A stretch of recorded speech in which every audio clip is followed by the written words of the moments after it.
स्वागत है बच्चों, आप सभी का हमारे YouTube channel success coaching classes bye RS sir में। आज हम लोग पढ़ने वाले हैं क्लास 9 का चैप्टर नंबर 4 बहुपद पॉलिनोमियल, अध्याय 4 बहुपद पॉलिनोमियल। तो पॉलिनोमियल क्या होता है, किसे कहते हैं, कैसे याद करेंगे, कैसे पहचानेंगे, इन सब के बारे में चर्चा करने वाले हैं। तो ध्यान से देखिए पॉलिनोमियल क्या होता है। तो बहुपद के लिए आपको दो चीजों की आवश्यकता होती है, ध्यान से देखना। एक होता है आपका चर राशि और एक होता है आपका अचर राशि। एक होता है आपका चर राशि और दूसरा होता है अचर राशि। भाई चर राशि को बोलते हैं वेरिएबल, चर राशि को बोला जाता है वेरिएबल और अचर राशि को बोला जाता है कांस्टेंट। कांस्टेंट चर राशि को बोलते हैं आपका वेरिएबल और अचर राशि को बोला जाता है कांस्टेंट। तो ध्यान से देखना, अब ये चर राशि और अचर राशि होता क्या है, ध्यान से समझिएगा इधर, ठीक है। जैसे मैं यहाँ लिखा हूं x प्लस वाई इंटू में क्या 10, इतना लिखा हूं। और इधर ध्यान से देखना, इधर जैसे मैं लिखा हूं 7 प्लस 3 7 धन 3 कितना होगा 10। क्या ये चीज समझ में आ रहा है, ये लिखा हूं वो। अब देखो चर राशि क्या होता है, यहाँ पर लिखा है अचर राशि में 7 प्लस 3 कितना होता है 10 होता है, ये फिक्स है। यहाँ पर आप इसकी वैल्यू को बदल नहीं सकते, आपको पहले से दे दिया गया है कि 7 और 3 को जोड़ेंगे तो कितना होगा 10 होगा। लेकिन यहाँ पर ये देखो कि x प्लस वाई, अब इन दोनों को क्या करेंगे, जोड़ेंगे तो 10 बनना चाहिए, ये बोला गया है।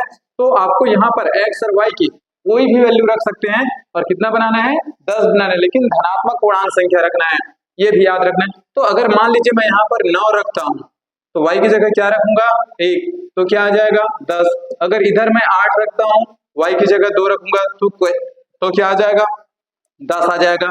अगर मैं यहाँ पर 7 रखता हूँ x की जगह और y की जगह 3 रखता हूँ तो भी क्या आएगा 10। अगर मैं x की जगह 6 रखता हूँ y की जगह 4 रखता हूँ तो भी क्या आ जाएगा 10। इसका मतलब आपका क्या समझ रहे हैं कि जो अचर राशि होती है, अचर राशि होती है वो फिक्स होती है, उनकी वैल्यू आप बदल नहीं सकते हैं। यहाँ पर आपको दे दिया गया है कि 7 और 3 को जोड़ेंगे तो ही 10 होगा। और यहाँ पर x और y की जो वैल्यू होती है वो फिक्स नहीं होती है, यहाँ पर x और y की वैल्यू कुछ भी हो सकता है, यानी कि चर राशि की वैल्यू बदला जा सकता है, परिवर्तित होता है। तो देखो यहाँ मुझे 10 बनाना था, 9 और 1 को जोड़ूंगा तो 10 बनेगा। x की जगह अगर 8 लेता हूँ, y की जगह 2 लूंगा तो 10 बनेगा। इस प्रकार से बहुत सारे क्या होंगे, संख्याएं होंगे जिसे हम क्या कर सकते हैं, जोड़ सकते हैं। तो ये चर राशि और अचर राशि कहलाती है। और बहुपद के लिए इन्हीं दोनों का, बहुपद के लिए इन्हीं दोनों राशि से मिलाकर के क्या किया जाता है, बहुपद बनाया जाता है। बहुपद क्लियर है, इन्हीं दोनों राशि को मिलाकर के क्या बनाया जाता है, बहुपद बनाया जाता है। अब ध्यान से देखना, तो अब हम इनकी परिभाषा कैसे लिखेंगे कि बहुपद किसे कहते हैं। तो ऐसे बीजीय व्यंजक जिसमें चर के घात में अनेक पद हो, इसकी परिभाषा लिख रहे हैं, ऐसे बीजीय व्यंजक, ऐसे बीजीय व्यंजक जिसमें चर की घात में, चर राशि यानी कि x y z a b c d कुछ भी हो सकता है, चर की घात में बहुत सारे पद हो, बहुत सारे पद हो, बहुपद कहलाते हैं, बहुपद कहलाते हैं। चर की घात वाला क्या होना चाहिए, बहुत सारे पद होने चाहिए। जैसे ध्यान से देखना, मैं यहाँ पर अब दोनों से मिलकर के बना रहा हूं बहुपद। जैसे मैं यहाँ लिखा हूँ 4x² प्लस 2x प्लस 1, ये आपका क्या दिख रहा है, ये एक बहुपद है। आपको क्या करना है, चर की घात, ये है देखो चर राशि, यहाँ पर a b c d x y z कुछ भी हो सकता है, बस आपको ध्यान देना है कि चर की घात क्या होनी चाहिए, पूर्ण संख्या होनी चाहिए। तो ऐसे बीजीय व्यंजक जिसमें चर की घात में बहुत सारे पद हो, ये देखो चर की घात, यहाँ भी है चर की घात और आगे ऐसे। और एक चीज याद रखना कि बहुपद में जो चर की घात है वो हमेशा कौन से क्रम में होती है, घटते क्रम में होती है, अवरोही क्रम में होती है। देख लीजिए सबसे बड़ा चर की घात 2, फिर यहाँ 1, उसके बाद 0। मैं इस 1 को ऐसे लिख सकता हूँ x की घात 0, और किसी भी संख्या के घात में 0 होता है तो उसका वैल्यू क्या होता है 1 होता है। 1 और 1 का गुणा करूंगा 1 ही होगा। इस तरीके से याद रखना कि जो चर की घात होती है वो हमेशा घटते क्रम में होती है, अवरोही क्रम में होती है। तो ये कहलाता है अब बहुपद। अब बहुपद की पहचान कैसे किया जाता है ये महत्वपूर्ण है। अब इधर ध्यान से देखिएगा कि बहुपद की पहचान कैसे करना है। चलिए अब बहुपद की पहचान देखेंगे, बहुपद को कैसे पहचानना है आखिर, तो उसके लिए कुछ नियम है, उसको देखते हैं। तो पहला है कि बहुपद की या चर की घात, ठीक है ना भाई, ध्यान से देखना। पहला नियम है कि चर की घात हमेशा पूर्ण संख्या होनी चाहिए, हमेशा पूर्ण संख्या होनी चाहिए। पूर्ण संख्या मतलब 0, 1, 2, 3, 4 ये सब क्या होनी चाहिए, इतनी होनी चाहिए, तब हम क्या बोलेंगे कि वह बहुपद है। क्या कि चर की घात हमेशा पूर्ण संख्या होनी चाहिए, तब वो बहुपद कहलाएगा। ये है पहला तरीका। दूसरा तरीका कि बहुपद की पहचान कैसे करेंगे, तो चर की घात क्या नहीं होनी चाहिए। तो चर की घात यानी कि x y z a b c d इनकी घात, तो चर की घात क्या नहीं होनी चाहिए, वर्गमूल में नहीं होनी चाहिए, आपका पॉइंट में नहीं होना चाहिए, ना ही बटे में होना चाहिए, इतना क्या नहीं होना चाहिए, चर की घात ये नहीं होना चाहिए। तो आप पहचान सकते हो कि ये बहुपद नहीं है, और अगर चर की घात पूर्ण संख्या है तो आप बोल सकते हो कि वो बहुपद है। तो इसको आपको क्या करना है, हमेशा याद रखना है कि बहुपद की पहचान कैसे करेंगे कि चर की घात हमेशा पूर्ण संख्या होनी चाहिए, और चर की घात कभी भी ना तो वर्गमूल में हो, ना तो दशमलव में हो, ना तो बटे में हो, तो हम बोलेंगे कि वो बहुपद नहीं है। और अगर आपका चर की घात पूर्ण संख्या तो बहुपद होगा, और चर की घात में अगर इतना दिखेगा तो वो बहुपद नहीं होगा। तो अब हम कुछ प्रश्न लेते हैं, उससे आप पहचानेंगे कि बहुपद है या नहीं। चलिए बच्चों, आपके सामने ये 5 प्रश्न हैं, इनमें आपको ये पहचानना है कि बहुपद है या नहीं है। तो पहला चलिए देखते हैं क्या ये बहुपद है या नहीं है, इसकी पहचान करते हैं। तो उसके लिए हमको सिर्फ देखना है चर की घात, यानी कि आपको एक्स वाई जेड वाला घात देखना है। ये 4y का वर्ग, 3y और प्लस √2 इतना है। अब इसमें हमको पहचानना है कि ये पॉलिनोमियल है यानी बहुपद है या नहीं। तो सबसे पहले इसके रूल्स को याद रखना, जो नियम है, चर की घात हमेशा पूर्ण संख्या होनी चाहिए। चर की घात देखो, ये रहा आपका y की घात पूर्ण संख्या है, हाँ। यहाँ भी देखो अगले पद में भी, यहाँ y की घात कुछ नहीं मतलब क्या है, 1 है, पूर्ण संख्या है। यहाँ पर √2 है। संख्या में चाहे √2 लगे, वर्गमूल लगे, दशमलव रहे, चाहे घात में रहे, हमको कोई फर्क नहीं पड़ेगा। हमको सिर्फ देखना है कि चर की घात हमेशा पूर्ण संख्या होनी चाहिए। ये आपका चर है y। अब इसकी घात को देखो, ये क्या है, आपका पूर्ण संख्या है। यहाँ भी चर की घात कुछ नहीं मतलब 1 है, पूर्ण संख्या है, अतः ये क्या है, बहुपद है। क्लियर है। दूसरा वाला पहचानते हैं, चर की घात को देखना है। यहाँ ये रहा आपका चर x की घात 3 है, यहाँ पर चर की घात क्या है, पूर्ण संख्या है। आगे देखिए, ये रहा एक चर और आपका, ये क्या है, ये आपका वर्गमूल के अंदर है, और आपको मालूम है कि चर वर्गमूल के अंदर नहीं होना चाहिए, चर संख्या वर्गमूल के अंदर नहीं होनी चाहिए, अतः ये क्या है, बहुपद नहीं है। आपको पूरे पद में देखना पड़ेगा भाई। फिर अगला देखते हैं, फिर से चर की घात को ही देखना है अगला प्रश्न में।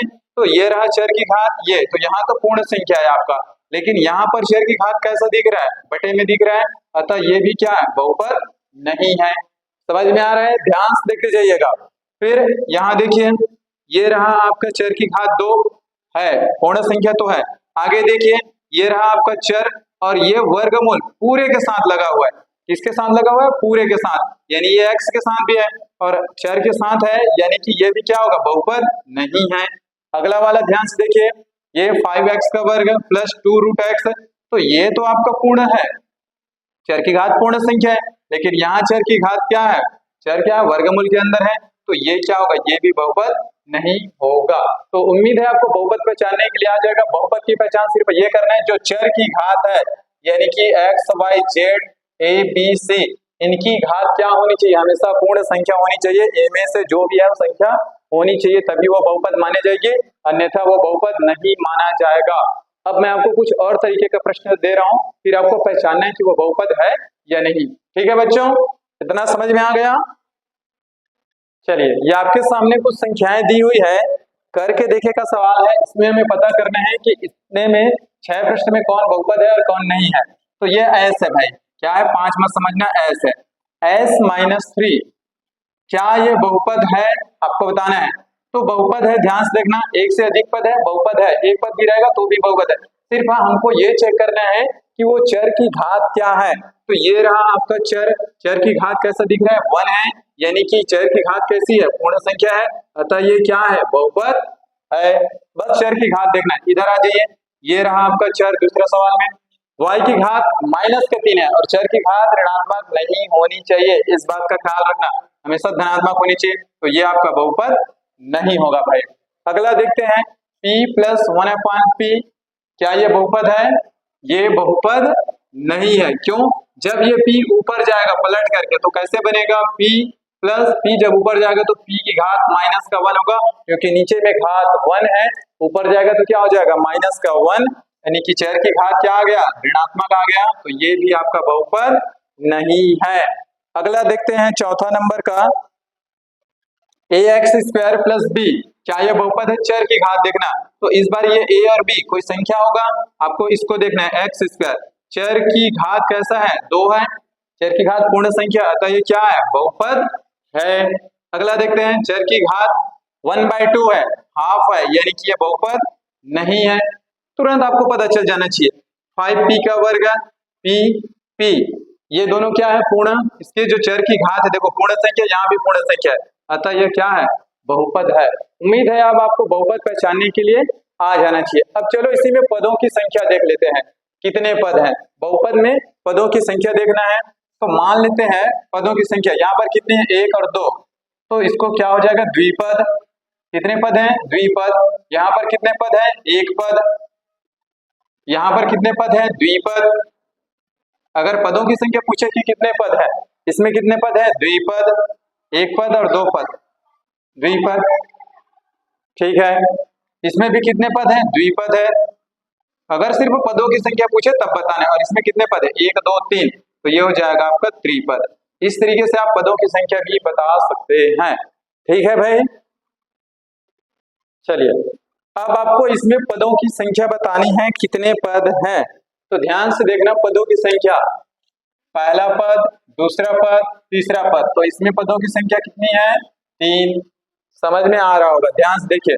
इसमें कितने पद हैं? 1 और 2, तो यहाँ पदों की संख्या कितनी है? 2 पद। यहाँ गिन लीजिए, 1 2 3 4, पदों की संख्या कितनी है? 4 है। कितनी है? 4 है। अगला वाले में पदों की संख्या कितनी है? 1 और 2, कितने हैं? 2। कितने पद हैं? 2। बिल्कुल नहीं, क्या?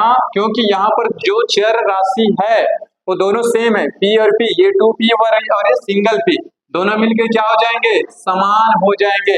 तो यहाँ से एक चीज आपको सीखने को मिला कि अगर जो बहुपद है, अगर उनकी चर राशि सेम है तो जुड़ भी सकता है, घट भी सकता है, लेकिन गुणा की कंडीशन से ये अप्लाई नहीं करेगा कि चर की जो राशि है वो सेम है या नहीं है। तो आप लोग क्या हो जाएगा, यहाँ पर ध्यान से देखना, 2p और p, यहाँ 2p 1p, कितना हो जाएगा? 3p। तो ये 2 पद नहीं है, तो ये कितने पद है? ये 1 पद है। कितने पद हैं? 1 पद है। अब इसमें पूछा है x + 2 का वर्ग में कितने पद है? चलिए बताइए, ध्यान से देखिए। चलिए इसमें बताना है आपको कितने पद हैं। तो दिख तो रहा है 1 और 2, लेकिन यहाँ पर आप 2 पद नहीं बताना है, पहले इसे सॉल्व तो कीजिए। ये उसका वर्ग है, तो आपको ये फॉर्मूला में दिख रहा है, a + b का होल स्क्वायर। इसका सूत्र क्या होता है? इसका सूत्र होता है a² + 2ab + b², ये होता है। यहाँ रख दीजिए, a की जगह क्या है? x का वर्ग प्लस 2ab, 2 का 2, a का x और फिर 2, तो 4x हो जाएगा, और प्लस 2 का वर्ग 4। तो यहाँ पर कितने पद दिख रहे हैं? 1 2 3, तो यहाँ पर पदों की संख्या कितनी होगी? 3 होगी। तो एक चीज को ये दोनों में अच्छे से देख लेना कि अगर आपको चर की संख्या सेम हो या चर की राशि सेम हो, जुड़े या घटे, तो जोड़ देना, घट रहे तो घटा देना, उसके बाद बताना कि कितने पद हैं। और जब वर्ग लगा हो या घात में 3 लगा हो, 3 लगता तो उसका फिर गुणा अलग तरीके से होता, उसका फार्मूला अलग है। घात में 2 है, 2 है मतलब बिल्कुल जाहिर सी बात है, ये तय कर लेना अगर घात में 2 है तो उसके 3 पद बनेंगे ही बनेंगे।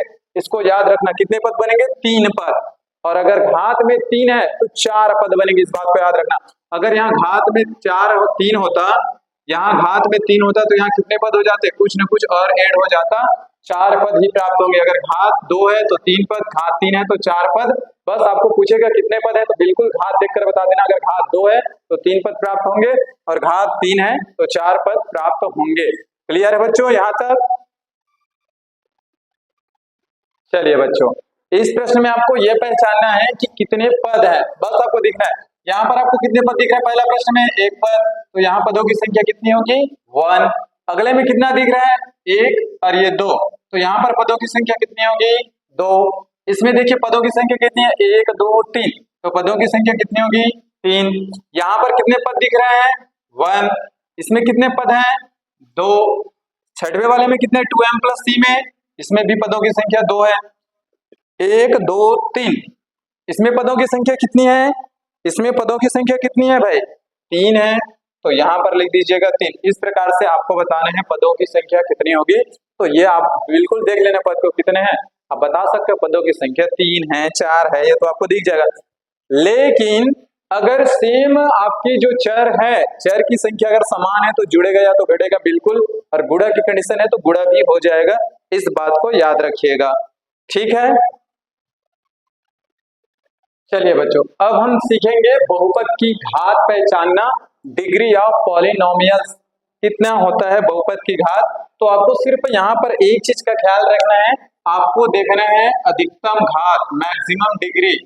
जिस चर की घात सबसे ज्यादा होगी उसकी क्या होगी? वही उसका घात कहलाएगा। तो सबसे पहले चर देखना है, ये x x x 5 4 3, तो सबसे ज्यादा यहाँ पर अधिकतम घात कहाँ है? चर की घात 5 है, तो इसकी अधिकतम घात कितनी होगी? बहुपद की घात 5 होगी। दूसरे वाले में ध्यान से देखिए, हमको हमेशा चर की घात देखना है।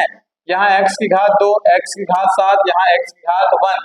अधिकतम घात, सबसे ज्यादा घात कहाँ है इसमें? तो इसकी अधिकतम घात कितनी होगी? 7 होगी। लेकिन यहाँ पर ध्यान से रखना, बहुपद हमेशा घटते क्रम में होना चाहिए, ये मैं बताया था। लेकिन जब इसका जोड़ना घटाना करेंगे, गुणा भाग, तो क्या करेंगे? सबसे पहले इसको अरेंज करेंगे, ठीक है ना भाई, इसको अरेंज करेंगे, उसके बाद फिर इसे क्या करेंगे? सॉल्व करेंगे। तो यहाँ पर आपको बहुपद की घात पहचानने में अरेंज करने की आवश्यकता नहीं है। अब यहाँ देखना है बहुपद की घात कितनी है, यहाँ कुछ नहीं मतलब 1 है, तो बहुपद की घात कितना होगा? 1 होगा। इधर बहुपद की घात कितना दिख रहा है? x में कितना है? 2। चर की घात देखना है हमको हमेशा। अब यहाँ देखिए, ये रहा, बहुत ही बढ़िया सवाल है आपका। यहाँ आपको बताना है चर की घात कितनी है। देखो पहले बात तो आपको चर यहाँ दिख नहीं रहा है, तो जो संख्या है तो इसको मैं ऐसे मान ले सकता हूँ x की घात 0। किसी भी संख्या के घात में 0 उसका मान 1 होता है, और 1 का 8 के साथ मल्टीप्लाई होगा, 8 ही आएगा। तो यहाँ पर चर की घात क्या होगा? 0। या तो आप ऐसे समझ सकते हैं कि अगर मान लीजिए सिर्फ संख्या है और उसमें पूछे कि बहुपद की घात बताओ, तो हमेशा क्या आएगा? 0 आएगा। यहाँ बताने हैं आपको x y z में चर की घात, यहाँ पर 1, यहाँ पर भी 1, यहाँ पर भी 1, तीनों का 1 है, जुड़ जाएगा, कितना हो जाएगा? 3 हो जाएगा, गुणा की कंडीशन है, जुड़ जाएगा। इधर बताने आपको चर की अधिकतम घात, ये 1 है 2, 1 और 2 3, और ये 3, तो ज्यादा अधिकतम कितना दिख रहा है? 3 दिख रहा है, तो यहाँ पर चर की घात कितना आएगा? 3 आएगा।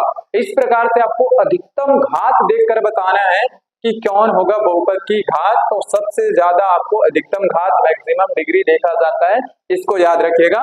तो यहाँ चर की घात कितनी थी? 5।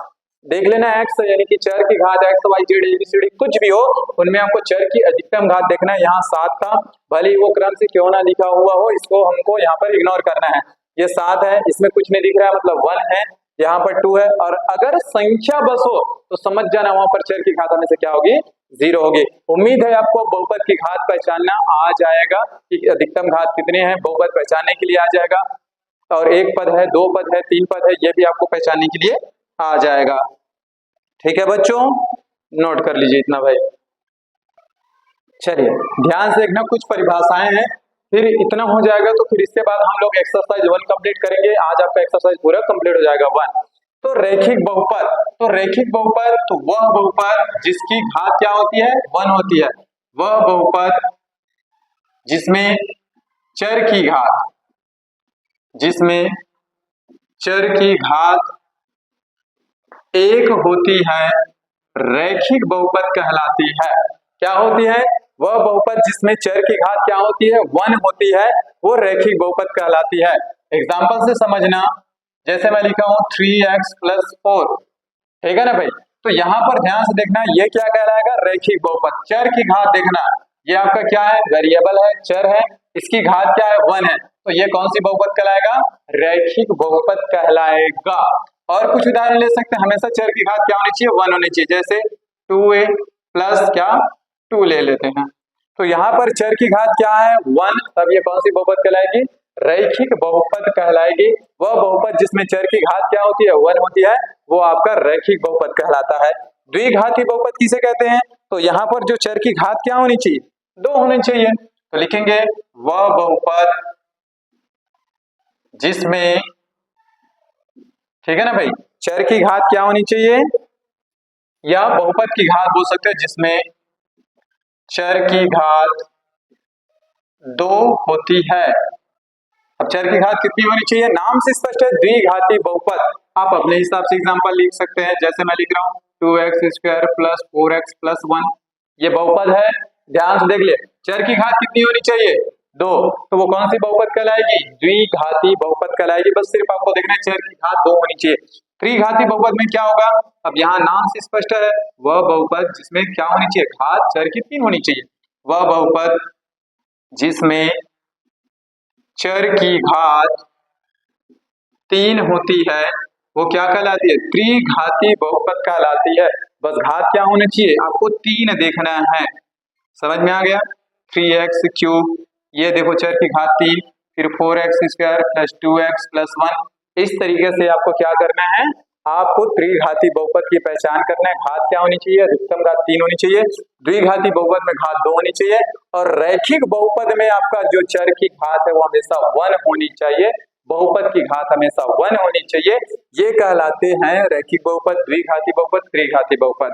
अब हम लोग सॉल्व करेंगे अपना एक्सरसाइज के जितने भी क्वेश्चन हैं उनको अब सॉल्व करने वाले हैं, तो ध्यान से देखते जाइएगा, ठीक है बच्चों। चलिए एक्सरसाइज 1 का ये 2 प्रश्न है। पहला प्रश्न के अंतर्गत आपको लिखा है कि निम्नलिखित व्यंजकों में कौन सा बहुपद है और नहीं है, कारण भी बताना है। तो मैं एक आपको बता रहा हूँ, फिर बाकी कारण में नहीं लिखूंगा भाई, ध्यान से सुन लेना। और दूसरा प्रश्न है x² का गुणांक बताना है, ध्यान से देखना। तो पहला में है कि आपको सिर्फ पहचानना है बहुपद है या नहीं, और नहीं है तो भी कारण देना है। तो सबसे पहले ध्यान से देखिए, बहुपद की पहचान करने का तरीका, चर की घात हमेशा पूर्ण संख्या होनी चाहिए। चर कौन है, x की घात 2, यहाँ x की घात 1, क्या चर की घात पूर्ण है, अतः ये क्या है, ये बहुपद है। कारण लिखेंगे, मैं एक का कारण लिख रहा हूं भाई, ठीक है ना, क्योंकि चर की घात पूर्ण संख्या है, कारण यही होगा, पूर्ण संख्या है, इसलिए यह क्या है, यह बहुपद है। क्या कारण पता चला आपको, कैसे पहचानेंगे कि ये बहुपद है कि नहीं, कारण भी लिखेंगे, क्योंकि x की जो घात है यानी कि चर की जो घात है वो पूर्ण संख्या है, अतः यह क्या है, बहुपद है। अगला प्रश्न देखते हैं, देखो ये z, यहाँ चर की घात तो पूर्ण संख्या है, प्लस 3/z, अगर z को मैं ऊपर ले जाऊंगा तो क्या z की घात -1 बनेगा, तो ये क्या हो गया, बहुपद नहीं है, क्योंकि हमारे पास चर की घात हमेशा पूर्ण संख्या होनी चाहिए। अगला देखो ये y, यहाँ तो आपकी चर की घात पूर्ण संख्या, लेकिन ये वर्गमूल के अंदर है, तो ये भी आपका बहुपद नहीं होगा। कारण भी लिख देंगे, क्योंकि जो y है वो क्या है, उसकी चर की घात पूर्ण संख्या नहीं है, तो ये क्या होगा, बहुपद नहीं है। यही बस लिखना है, नहीं है तो पूर्ण संख्या नहीं है, चर की घात है तो पूर्ण संख्या है। क्लियर आपका। इसमें देखो चर की घात, ये रहा चर की घात 2, तो ये क्या होगा, ये आपका बहुपद है, क्योंकि चर की घात क्या है, पूर्ण संख्या है भाई। चलिए अगला देखते हैं, x की घात 10, आपका y की घात 3 और t की घात 50, क्या ये बहुपद है, आपको बताना है। तो ध्यान से देखना, ये आपका क्या है, ये भी आपका बहुपद है। चर की घात हमेशा क्या दिख रहा है, आपका पूर्ण संख्या है, तो ये भी क्या है, बहुपद है। कारण में वही लिखना है, क्योंकि चर की घात पूर्ण संख्या है, अतः यह बहुपद है। अब अगला प्रश्न लिखा है, प्रश्न 2, x² का गुणांक बताना है। गुणांक मतलब जो x² के साथ गुणा का अंक, गुणांक का मतलब अगर होता है गुणा का अंक, x² के साथ कौन गुणा में है उसको आपको बताना है, वही कहलाता है गुणांक। तो यहाँ देखिए x², ये x², ये भी x², तो यहाँ से आप नहीं बता सकते कि 3 है कि 2। तो मैं आपको बताया हूँ, अगर चर की घात यानी कि चर सेम है, राशि चर की राशि, तो जुड़ेगा या घटेगा, तो यहाँ प्लस का साइन है, तो दोनों कितना हो जाएगा, 5x की घात 2, 3x + 2, ये इतना है। वास्तव में ये जो दिख रहा है वो क्या है, 5x का वर्ग। अब आपको पूछा है x का गुणांक, तो x के साथ गुणा में कौन है, 5, तो यहाँ x² का गुणांक क्या हो जाएगा, यहाँ x² का गुणांक होगा 5। क्या उम्मीद है समझ में आया होगा गुणांक कैसे निकालेंगे। इसमें देखो x² का गुणांक, गुणा में कौन है 3, तो इसका गुणांक क्या होगा? 3 होगा। कितना होगा? 3 होगा। अगला देखो, इसमें एक्स स्क्वायर का गुणांक, ये तो एक्स की घात 3 है, हमको कोई मतलब नहीं है। ये रहा एक्स स्क्वायर, उसके साथ गुणा में कौन है? माइनस का 5। चिन्ह सहित लिखना है, प्लस है तो प्लस और माइनस है तो माइनस। वैसे प्लस को तो शो नहीं किया जाता, लेकिन माइनस को लिखेंगे भाई, तो माइनस का 5 ये इसका गुणांक होगा। इसमें देखो यहाँ पर दिख रहा है क्या, कितना है? यहाँ पर तो कुछ दिख नहीं रहा है ना भाई, लेकिन है, देखो ध्यान से कैसे, ये एक्स स्क्वायर, इसको मैं कैसे लिख सकता हूँ? ऊपर से ये एक्स स्क्वायर को अलग किया और वहां सामने में क्या है? 1 और कुछ नीचे में क्या है? 2। तो एक्स स्क्वायर का गुणांक कितना आ गया? 1/2। इसको मैं ऐसे लिख सकता हूँ, एक्स स्क्वायर का फिर 1 के साथ गुणा होगा तो एक्स स्क्वायर और नीचे 2 का 2, तो एक्स स्क्वायर का गुणांक यहाँ पर क्या है? 1/2।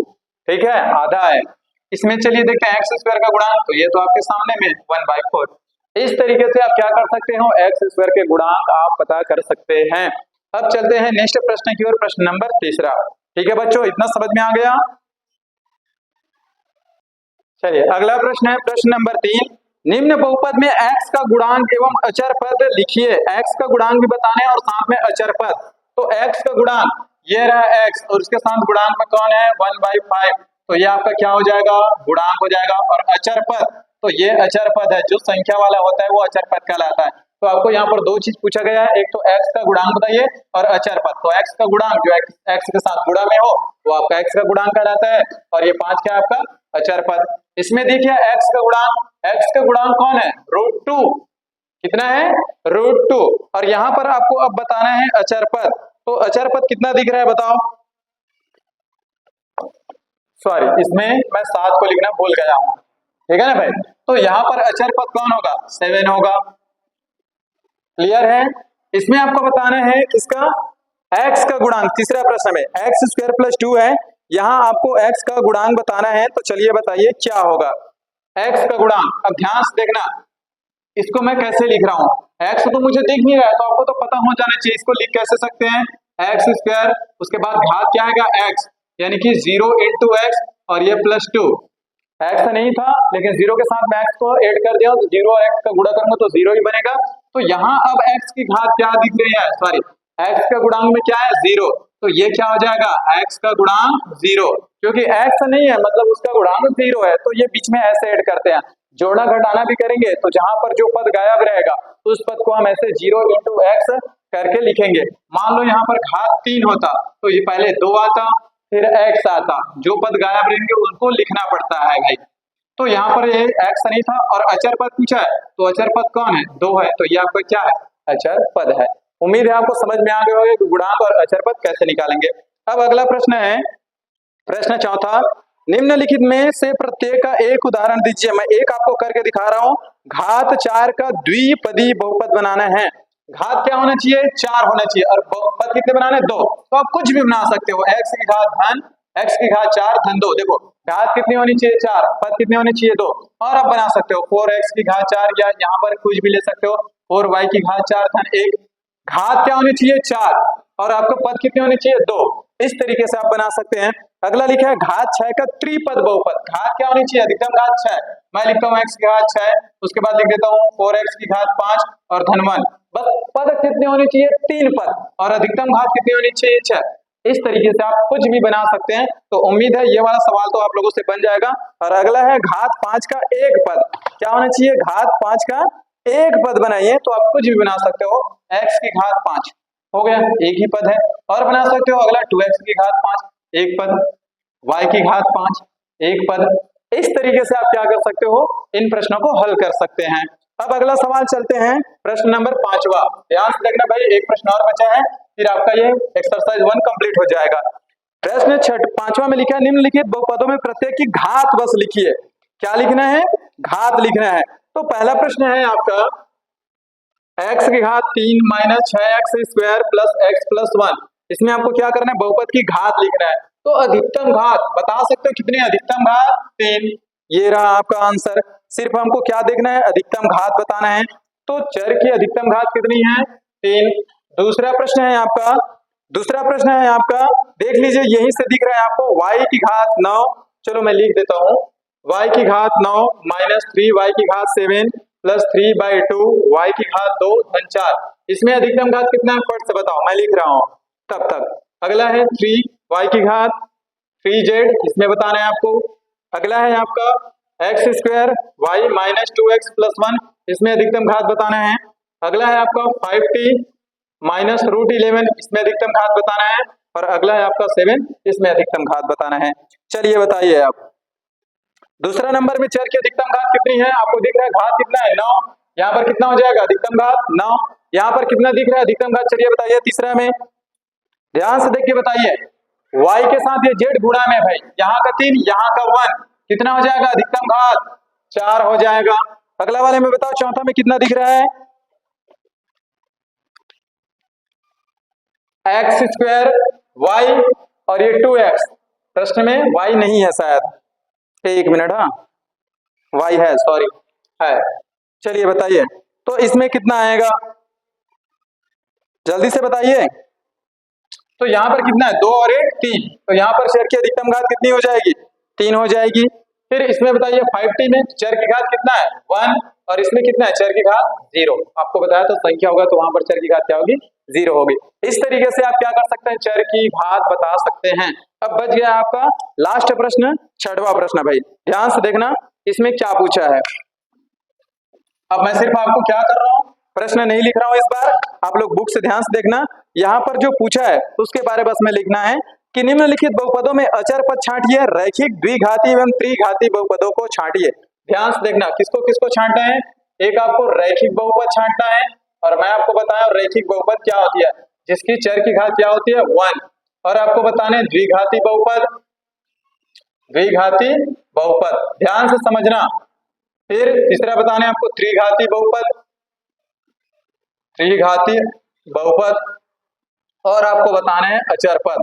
इतने में से कौन रैखिक बहुपद है, कौन आपका द्विघाती बहुपद है, कौन आपका रैखिक बहुपद है? तो पहला प्रश्न है x की घात 3 x स्क्वायर धन x प्लस 1, यही है, ठीक है ना भाई। तो आपको यहाँ पर सबसे पहले क्या लिखा हूं? रैखिक बहुपद। तो हम यहाँ पर रैखिक बहुपद छांट लेते हैं। तो सबसे पहले कौन कौन दिख रहा है जिसमें चर की घात क्या होनी चाहिए? 1 होनी चाहिए। तो चौथा में है आपका t प्लस 1, तो यहाँ पर कौन है आपका? चौथा, ये कौन है? रैखिक बहुपद है, t प्लस 1 वाला भाई। और किस में दिख रहा है चर की घात? 1 होनी चाहिए। ध्यान से देखिए कितना है आपका? x प्लस 2/3, कौन सा नंबर का है आपका? 9 नंबर का। ये भी आपका क्या है? रैखिक बहुपद है। मैं आपका प्रश्न नहीं लिख रहा हूँ, सिर्फ क्रमांक को लिख रहा हूँ भाई। उसके बाद रैखिक बहुपद में कौन है आपका? -u/4 + 3/2, यानी कि 11वां नंबर का। ये आपका क्या है? ये तीनों आपका रैखिक बहुपद है, जिसकी चर की घात क्या है? 1 है भाई। अब द्विघाती बहुपद, ये तो आप आसानी से बता सकते हैं, घात कितनी होनी चाहिए? अधिकतम घात 2 होनी चाहिए। अब चलिए देखिए किसमें किसमें दिख रहा है अधिकतम घात 2। तो ये आपका दिख रहा है द्विघाती बहुपद में आपका तीसरा नंबर, y प्लस y का घात 2 धन 3/4, यानी कि कौन से नंबर का? तीसरे नंबर का। उसके बाद कौन से में दिख रहा है? उसके बाद है आपका 7वां नंबर का 2x स्क्वायर प्लस 3, ये 7वां नंबर का सवाल, उसमें है द्विघाती बहुपद। और किसमें है? 8वां में है आपका द्विघाती बहुपद, 8वां में, ये हो गया 8वां। और किसी में दिख रहा है क्या? और किसी में अब द्विघाती बहुपद नहीं है भाई। अब आते हैं त्रिघाती बहुपद। तो ये तो आपका पहला नंबर का सवाल है, त्रिघाती बहुपद, x की घात 3 वाला, ये पहला है, देख लो भाई, घात हमको 3 देखना है। उसके बाद किसमें दिख रहा है x की घात 3 वाला? आपका है सेकंड नंबर, 9x की घात 3, यानी कि दूसरा नंबर का। और किसी में दिख रहा है क्या? उसके बाद एक प्रश्न और है, 5वां, y माइनस y की घात 3, तो ये रहा आपका क्या? त्रिघाती बहुपद। अब आपको सिर्फ अचर पद करना है, तो संख्या वाला देख लीजिए। संख्या किसमें दिख रहा है? 6वां में, यानी कि 8 नंबर, 8वां, 8 लिखा है वो। उसके बाद है कौन आपका? 10वां, यानी कि 4। और उसके बाद क्या है आपका? 12 नंबर का सवाल, -3/7। इस तरीके से आपको क्या करना है? रैखिक बहुपद, द्विघाती बहुपद, त्रिघाती बहुपद, अचर पद आपको क्या करना है? ज्ञात करना है। तो आई होप आप लोगों को आपका एक्सरसाइज 1 समझ में आ गया होगा। ये आपका पूरा कंप्लीट हो गया भाई, पूरा क्वेश्चन नंबर 6 तक। तो इतना अगर आपको समझ में आ गया होगा तो वीडियो को लाइक करें, शेयर करें, और चैनल को सब्सक्राइब करें, और ज्यादा से ज्यादा शेयर करें। इसके बाद हम नेक्स्ट जो आपका क्लास है उसमें 4.2 देखेंगे, आगे क्या है आपका इस चैप्टर में। थैंक्स।